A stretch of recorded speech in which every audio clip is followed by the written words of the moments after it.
રાજકોટમાં વડાપ્રધાન નરેન્દ્ર મોદીના આગમનને લઈને તડામાર તૈયારીઓ છે। રેસકોર્સ ખાતે જનસભાને તેઓ સંબોધન કરવાના છે। રેસકોર્સ ગ્રાઉન્ડમાં 4 વિશાળ ડોમ ઊભા કરવામાં આવ્યા છે। પ્રધાનમંત્રી નરેન્દ્ર મોદી એમ્સ હોસ્પિટલનું લોકાર્પણ કરશે।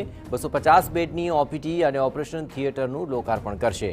જનાના હોસ્પિટલ અને સિવિલ હોસ્પિટલમાં સીટી સ્કેન સેન્ટરનું પણ લોકાર્પણ કરશે। સભાની ચૂંટણી પહેલા પ્રધાનમંત્રી નરેન્દ્ર મોદી સૌરાષ્ટ્રને મોટી ભેટ આપવા જઈ રહ્યા છે।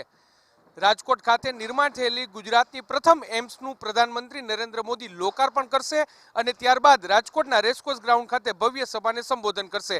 આપને હું દ્રશ્યો બતાવવા માંગીશ કે રાજકોટના રેસકોર્સ ગ્રાઉન્ડ ખાતે અત્યારે જે પ્રકારે તડામાર તૈયારીઓ છે તે થઈ રહી છે। આગામી 25મી ફેબ્રુઆરીના રોજ પ્રધાનમંત્રી નરેન્દ્ર મોદી સૌપ્રથમ ગુજરાતની પ્રથમ એમ્સ કે જ્યાં 250 બેડની આઈપીડી સેવા છે તે શરૂ થવા જઈ રહી છે તેનું લોકાર્પણ કરશે અને ત્યારબાદ તેઓ રાજકોટના રેસકોર્સ ગ્રાઉન્ડ ખાતે આવશે ને જ્યાં તેઓ જંગી જનસભાને સંબોધન કરશે। અત્યારે અહીં તડામાર તૈયારીઓ છે તે થઈ રહી છે। વિશાળ ડોમ છે તે તૈયાર કરવામાં આવી રહ્યા છે। 4 જેટલા જર્મન ટેકનોલોજીના ડોમ છે તે અહીં તૈયાર થઈ રહ્યા છે।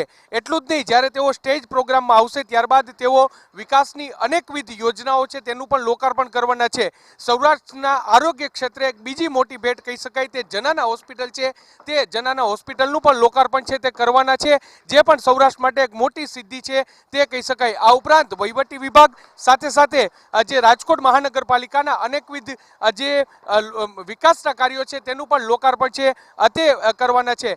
પ્રધાનમંત્રી નરેન્દ્ર મોદી છે તે અહીં રાજકોટ આવવાના છે ત્યારે સ્વાભાવિક રીતે સુરક્ષાની દ્રષ્ટિએ પણ તમામ પ્રકારની તકેદારી છે તે રાખવામાં આવી રહી છે। એસપીજીના કમાન્ડો હોય સાથે સાથે સ્થાનિક પોલીસ હોય, તમામ લોકો દ્વારા અત્યારથી જ સુરક્ષા વ્યવસ્થા છે તે સઘન કરી દેવામાં આવે છે। લોકસભાની ચૂંટણી પહેલા પ્રધાનમંત્રીનો આ કાર્યક્રમ છે તે ખૂબ જ મહત્વપૂર્ણ છે તે કહી શકાય અને સાથે સાથે આરોગ્ય ક્ષેત્રે રાજકોટને અને સાથે સાથે સૌરાષ્ટ્રને એક મોટી ભેટ પણ મળશે।